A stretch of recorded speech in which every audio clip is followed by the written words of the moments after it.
I could answer that one right now. The system that we have in Calgary is a completely separate system. The stormwater that goes down the street drains does not go to the sewage treatment plant. It goes through storm pipes, through ponds, and goes to Nose Creek, the Elbow River, or the Bow River. We do not have a combined system. We used to have, I think it was prior to the 60s, where there was a combined system, but it is completely separate now.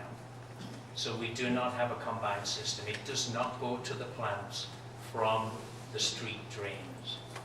There may be infiltration through pipe joints. There may be inflow through the holes in the manholes when the street ponds. Well, but those pipes are not connected to the sewage treatment. Okay, why Bonnybrook water treatment have flooded right through everything? Every one tank was flooded. This year, you mean? No, yes. Sorry, Yes, this year, I was there. it was flooded from the river. That's how Bonnybrook was flooded. I would like to suggest that we should move on to our third speaker, who, so that the subsequent questions can cover perhaps a rather wider panorama of uncertainties than we've had so far. And to this end, I would like to invite Mr. David Hill, Director of Centres and Institutes and Research Advocacy for the University of Lethbridge. That means he's the guy who has to tie them all together. He's been at it for 40 years. Water and Natural Resources Management in Alberta. Member of the Alberta Water Council for 9 years, from its inception until he went to the University of Lethbridge. He also serves as the Water Policy Co-Chair for the Pacific Northwest Economic Region, which I suspect covers a very great deal more than the province of Alberta. So have at it, sir. Have a microphone. I don't need two.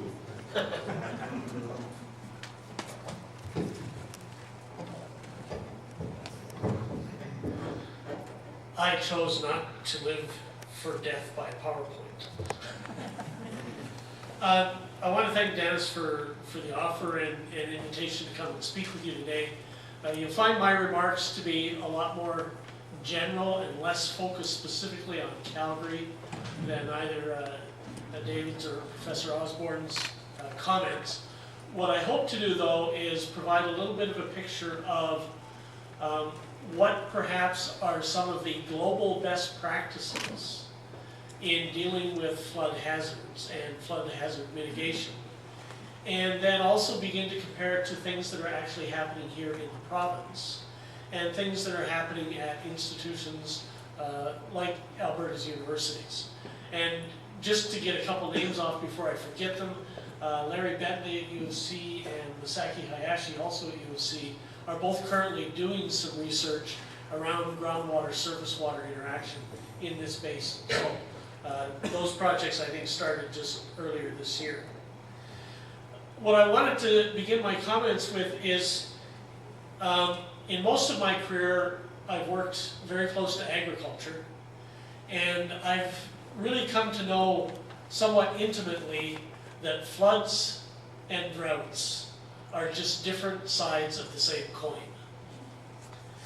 And I think from looking at the hydrographs that both David and Professor Osborne have shown, you can see that we live in an area where flows and water availability is highly variable. And so where now we are talking about a very significant flood event, if we were back in 2001, we would be talking about a very significant drought event, all in the same basin, but with different people impacted, depending on where they live. I was also taking a look at a report that was produced recently in the Netherlands, and I think it also adds some context to what we've been talking about here, and so I'd just like to share you that quote. "It may never be possible to prevent flooding entirely, but people can largely determine for themselves to what extent they want to control the risk." I think that's what we're actually talking about, is what level of risk are we willing to bear. So let me just share with you some of the things that I've been looking at over the last number of weeks and connecting to work that I know that's happening in the province, primarily in the province's universities and research institutions, as well as perhaps in some of the other government agencies that are thinking about these same things. One, I think from an emergency response point of view, in dealing with what's actually happened, we come up really good. In taking a look at what has happened in the EU recently with some flooding, comparing to floods in the United States, I think our emergency response to the event has actually been quite good and quite commendable. What I have found, though, is that there seems to be a real appetite in many parts of society for knowing more about what is possible, for having a better understanding of what the big picture might be. So, taking a look at some of those things, it is now possible today, in the world that we live in, to map floods before they ever happen. And to map them with a very high level of certainty and with an opportunity to begin to really do a lot of what-ifs around these kinds of things. So, what if this flow is only half of a flow we might see in the future? How do we begin to understand those and then visualize them so that we can see what the potential impacts might be and then be able to decide, are these risks we want to mitigate, or are these risks that, because of whether it's the frequency or whatever, that we're willing to live with? So in much of the United States, in programs run by the U.S. Geological Survey, the USGS, as well as in a large part the Federal Emergency Management Organization or agency in the U.S., FEMA, most of the new work being done on flood mitigation planning is being done with the use of LiDAR technologies to produce very, very accurate maps of where flooding could take place. These technologies are then being married up with a whole host of models. Professor Osborne talked about some. The U.S. Army Corps of Engineers has a broad suite of models that are available really to anybody who wants to use them. There are other models that have been developed by engineering consulting firms.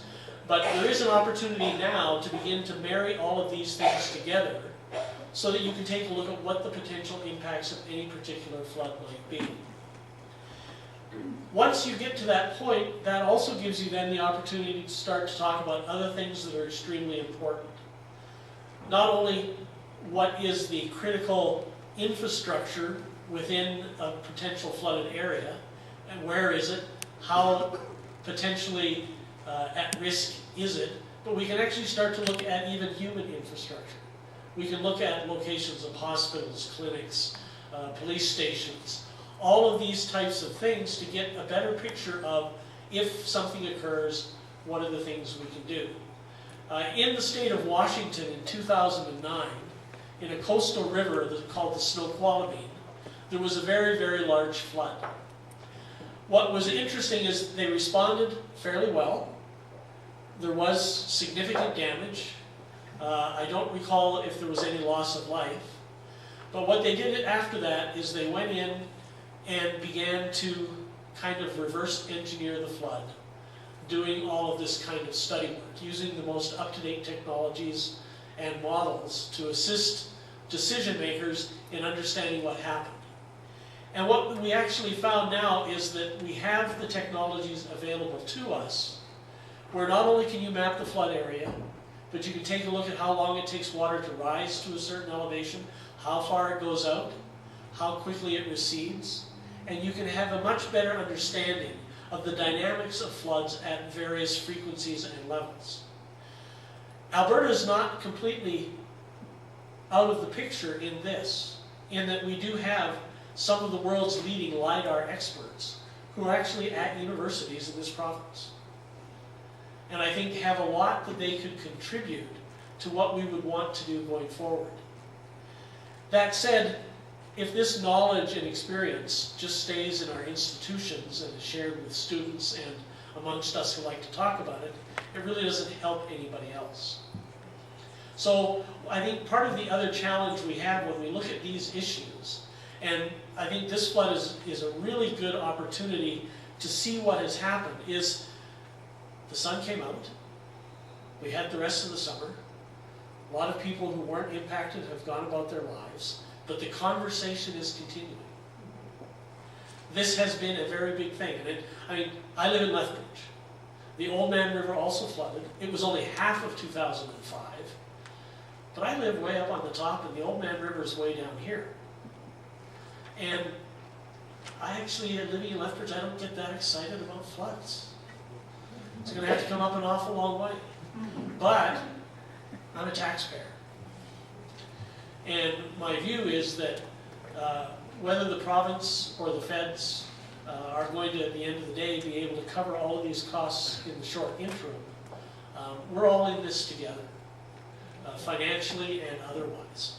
So I wanted to spend just a few minutes talking a little bit about a word that David Atkinson has used, so that the rest of you know, and it probably doesn't matter to any of you, but we've known each other for almost the whole time David's been in Canada. And it's been a number of years since we saw each other, so this is a good event to get us together.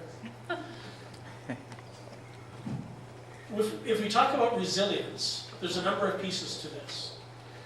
There's built infrastructure resilience. How well will these bridges and roads stand up to an event? There's also some resilience around natural infrastructure. And this has already been mentioned. What's happening upstream of Calgary? How are the wetlands? How are the forests? How much impervious surfaces are we creating, which really does drive water to the river quickly. There's a number of pieces around social resilience. We have a professor on our faculty in Lethbridge, Judith Kulig, and Alana, you might remember her name. She did some really interesting work in taking a look at community resilience in Slave Lake right after the wildfire a couple of years ago. I think what we found in our discussions is that as much as we need to be planning for the events that could take place, we also need to be talking about how we plan for the social resilience. How do we equip people in communities so that they can make the best decisions that will give the best outcomes for the people who live in their communities? Also, how do we respond after it so that we can take care of other issues that could come up? Whether they're mental health issues, whether they're healthcare issues, increases in addictions or gambling, all kinds of things that can come about as part of the stress or result of the stress that people find themselves under. There's a whole lot around economic resilience. I take a look at what parts of downtown Calgary were flooded and how many large high-rises were unoccupied for long periods of time, and I'm thinking about business resilience and how we're able to ensure that we don't lose the opportunity to continue to conduct our lives through these kinds of interruptions, are the things we can be doing there. There's a big piece around environmental resilience, and we've also heard about communication and communication resilience. What is not really ironic, but interesting, is from June 3rd to June 6th,